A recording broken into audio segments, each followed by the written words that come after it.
तो दोस्तों ये है मेरा चैनल और आप देख सकते हैं कि मैंने लिखा हुआ था 17 आवर्स पहले probability of Nifty opening gap down is 80% on 4 अप्रैल 2025। जब मैं आईपीएल का मैच देखते हुए निफ्टी का ग्राफ देख रहा था लास्ट 2 डेज का, तो मुझे कहीं ना कहीं ऐसा लग चुका था कि निफ्टी गैप डाउन होगा फ्राइडे को, और तभी मैंने ये यहाँ पे लिख दिया था। ऐसा मैंने किया कैसे और कैसे चार्ट को रीड करके ऐसा आप भी कर सकते हैं। चार्ट रीड करना थोड़ा सा क्रूशियल है, लेकिन अगर आप सही तरीके से चार्ट को रीड करते हैं तो आप 100% तो देखो कभी नहीं एक्यूरेट होगे, लेकिन आप एक प्रोबेबिलिटी गेम में 70-80% टाइम भी अगर एक्यूरेट होते हो तो आप मार्केट से बहुत ही अच्छा फायदा उठा सकते हो।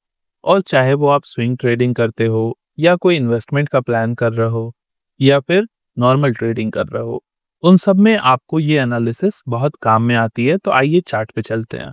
तो दोस्तों ये हम आ चुके हैं अपने चार्ट पे। ये है निफ्टी का 5 मिनट का चार्ट और ये आप देखते हो तो कल निफ्टी जो क्लोज हुआ था वो लगभग क्लोज हुआ था इस पॉइंट पे 240 के आसपास, और आज ये लगभग ओपन हुआ है आपका वेट अ मिनट, ये ओपन हुआ है लगभग 30-40 पॉइंट नीचे ओपन हुआ है। बिल्कुल ओपन होते ही आप देखते हो कि बिल्कुल आप ग्रेविटी जैसे खींचती है किसी चीज को नीचे, उस तरीके का फॉल था। तो ये थोड़ा सा रिट्रेसमेंट हुआ और फिर ये फॉल कंटिन्यू किया। अब मैं आपको इसका लॉजिक बताता हूँ कि मैंने कैसे आइडेंटिफाई किया है। ठीक है, मैं ज्यादातर देखो काम करता हूँ 15 मिनट्स चार्ट पे या फिर डेली चार्ट को देखता हूँ। इसके अलावा मैं और कोई चार्ट नहीं देखता हूँ। तो डेली चार्ट अगर आप निफ्टी का देखते हो तो प्रीवियस जो था वो आप देख सकते हो कि ये तो थोड़ा इजी है, कोई भी बता देगा आपको कि ये प्रीवियस स्विंग हाई था, तो इस पे एक रेजिस्टेंस था। बहुत सिंपल चीज है और बिल्कुल उस रेजिस्टेंस ने बहुत अच्छे से काम भी किया। पर बात ये आती है कि जब ये इस रेजिस्टेंस के नीचे आया फिर ये कैसे बिहेव करता है, इसमें सबसे ज्यादा टेक्निकल चीज होती है, क्योंकि उस रेजिस्टेंस से नीचे आएगा यहाँ वाले जो 23,800 का रेजिस्टेंस था। ये तो ज्यादातर लोगों को पता है, पर उसके बाद ये कैसे बिहेव करेगा उसमें सबसे ज्यादा टेक्निकल एनालिसिस की जरूरत होती है। तो जब ये चार्ट यहां तक आया, यहाँ पे मुझे कुछ क्लियर नहीं था, लेकिन जब ये चार्ट यहां से यहां पे गिरा फिर मुझे डाउट हो गया कि अब ये फॉल कंटिन्यू करेगा। और वैसे भी अगर आप फंडामेंटली भी देखते हो तो आप ये देखो कि ये फॉल जो है इतना, ये यहां से लेके यहां तक आया है। ये this is not a normal market fall. ऐसा नॉर्मली होता ही नहीं है। अगर इतना बड़ा शार्प फॉल आया मतलब भाई कोई सीरियस प्रॉब्लम है। तो सीरियस प्रॉब्लम है क्या? सीरियस प्रॉब्लम ये है दोस्तों कि यहाँ से लेके यहाँ तक के फॉल में आप देखो वैल्यूएशंस बहुत महंगे थे, ट्रेड वॉर का खतरा है, इंडियन इकोनॉमी थोड़ी स्लो होती दिख रही है, इतनी सारी चीजें हैं, इस वजह से ये फॉल हुआ है। तो ये सारी चीजें क्या मतलब तुरंत सही हो जाएंगी? बिल्कुल ऐसा पॉसिबल ही नहीं है। तो जब ये ग्राफ उठा तो इसको गिरना तो था ही, लेकिन ये कहाँ से गिरेगा बस ये बात थी। ये यहाँ से रेजिस्टेंस लेके यहाँ पे गिरा। अब ये यहाँ से ऐसा अगर कोई सोच रहा था कि ये इस पॉइंट पे गिरता फिर ये यहाँ से उठ के बिल्कुल ऊपर 26,000 चला जाता या 25,000 भी जाता, तो वो गलत था। तो फंडामेंटली भी मार्केट में कुछ था नहीं। तो यहाँ पे तो आप बिल्कुल ही नहीं सोच सकते थे। अब आते हैं ट्रेडर के पर्सपेक्टिव से कि मैंने क्या सोचा। तो मैंने आपको जैसा बताया था कि मैं 15 मिनट चार्ट पे काम करता हूं। तो आप देखो जो ये फॉल था ये आपका 1 अप्रैल का जो ये फॉल था, आप ये देखो यहाँ से जब ये गिरना शुरू हुआ तो ये नॉर्मली धीरे धीरे गिर रहा है, डाउन ट्रेंड है, पता चल रहा है।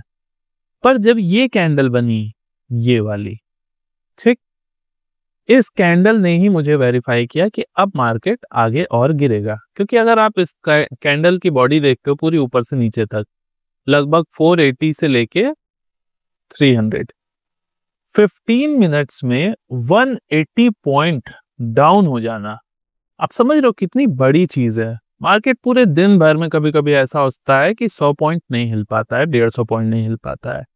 15 मिनट में 180 पॉइंट की कैंडल अप साइड बने या डाउन साइड बने, किसी भी साइड बन रही है, दैट मीन्स कि कोई सीरियस बाइंग या सेलिंग हुई है जिस साइड की भी कैंडल है। यहाँ पे क्योंकि ये रेड है तो हमें साफ दिख रहा है कि ये एक हैवी सेलिंग कैंडल बनी है। और जब भी कोई इस तरह की बिग बार कैंडल बनती है आपको वहां पे बहुत ज्यादा सीरियस हो जाना है। ऐसा आपको डिसीजन नहीं लेना है, डिसीजन कब लेना है वो मैं बताता हूँ, बस सीरियस हो जाना है। मैंने ऐसा सोचा कि अगर ये देखो आप इसमें ये कैंडल का अब जो हाई है वो है सबसे मेन रेजिस्टेंस, ठीक है, उसके ऊपर की फिर उतनी जरूरत पड़ती नहीं है। उसके बाद आप देखो क्या हुआ, सेम डे तो कुछ खास हुआ ही नहीं, मार्केट एंड हो गया यहाँ पे। फिर नेक्स्ट डे 2 अप्रैल को आप देखो मार्केट थोड़ा सा ऊपर खुलता है, धीरे धीरे हल्का फुल्का ऊपर जाता है, पर उस कैंडल के हाफ बॉडी को भी टच नहीं कर पा रहा है। फिर अगले दिन मार्केट फिर गैप डाउन हो गया, पर फिर ये आप देखो यहाँ 23,100 के ऊपर प्रीवियस सपोर्ट पे ही सपोर्ट लेके ऊपर आ गया। फिर आज ये फाइनली गैप डाउन होके नीचे नीचे गिर रहा है और अब अभी इसने 23,000 के भी सपोर्ट को ब्रेक किया है और बहुत आसानी से सस्टेन कर रहा है। ये भी और काफी नीचे जाएगा, कितना नीचे जाएगा वो हम फिर किसी वीडियो में बात करेंगे, पर अभी टॉपिक पे स्टिक रहते हैं। सबसे पहली बात कि जब ये यहाँ पे इतना बड़ा फॉल हुआ, ये कैंडल बन गई, तो उसके बाद ये गिरा क्यों नहीं, ये आज क्यों गिरा है, 2 दिन सस्टेन कैसे कर गया। देखो दोस्तों, होता क्या है, जब एक्सपायरी होती है, एक्सपायरी में लोगों का मोटा पैसा लगा होता है, जो बड़े बड़े इंस्टीट्यूशंस होते हैं, बड़े बड़े ट्रेडर या ऑपरेटर आप कह लो, ये लोग होते हैं, इनका बहुत भारी पैसा लगा होता है।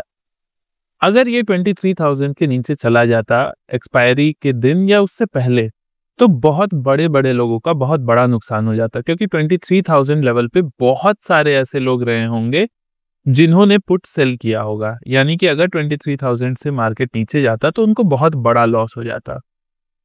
तो उनका काम क्या था, उनके पास सिर्फ ये टारगेट था, जो एक्सपायरी थी 3 अप्रैल की, सिर्फ वहां पे उस दिन तक मार्केट को 23,000 के ऊपर उनको रखना था, क्योंकि फिर वो अपने सेफ पोजीशंस को क्लोज कर दिए, उन्होंने प्रॉफिट लिया, फिर उसके बाद से मार्केट गिरेगा। ये मतलब आप किसी भी एक्सपायरी में देखोगे ना, आप बहुत बार ऐसा देखोगे कि एक्सपायरी के दिन क्या होता है, मार्केट अगर बहुत तेजी से अप जा रहा है तो एक जगह जाके रुक जाएगा, उसके ऊपर कभी नहीं जा पाएगा, और जब गिरता है तब भी यही होता है कि मार्केट एक पर्टिकुलर जगह पे आके गिरेगा और वहां पे आके रुक जाएगा, उसके नीचे नहीं जाएगा, लेकिन अगले दिन चला जाएगा। भाई जो बंदा इस दिन आप देखो 1 अप्रैल को इतनी भारी सेलिंग हुई, वो 2 अप्रैल 3 अप्रैल को क्या उसने कोशिश नहीं की होगी, पर नीचे से रेजिस्टेंस था।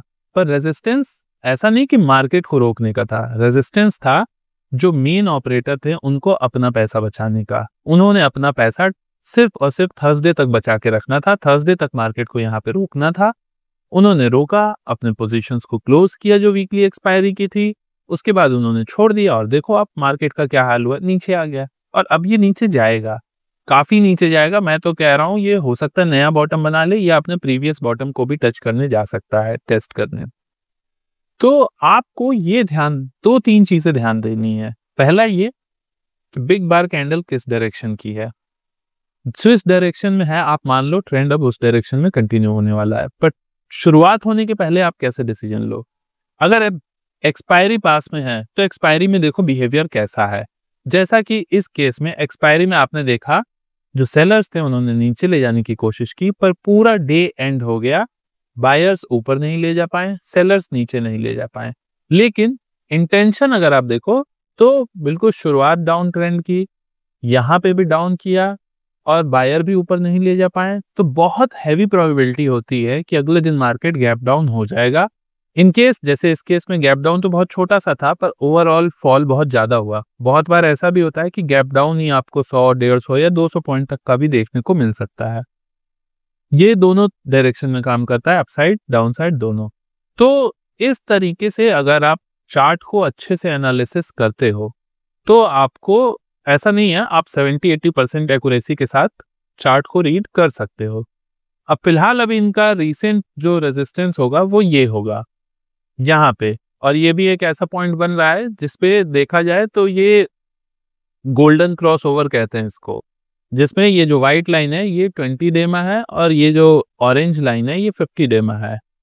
ग्राफ जो है ये इसको क्रॉस कर रही है। ये एक तरीके से आप समझो लोग इसका वेट करते हैं कि जब ये व्हाइट लाइन ऑरेंज लाइन को क्रॉस करेगी इसका मतलब मार्केट बुलिश है, लेकिन चार्ट एक्चुअल में ऐसे रीड काम नहीं करता। इतना आसान होता अगर किसी टूल से या लाइन वाइन को देख के ट्रेड करना तो हर कोई पैसा बना रहा होता, ठीक है।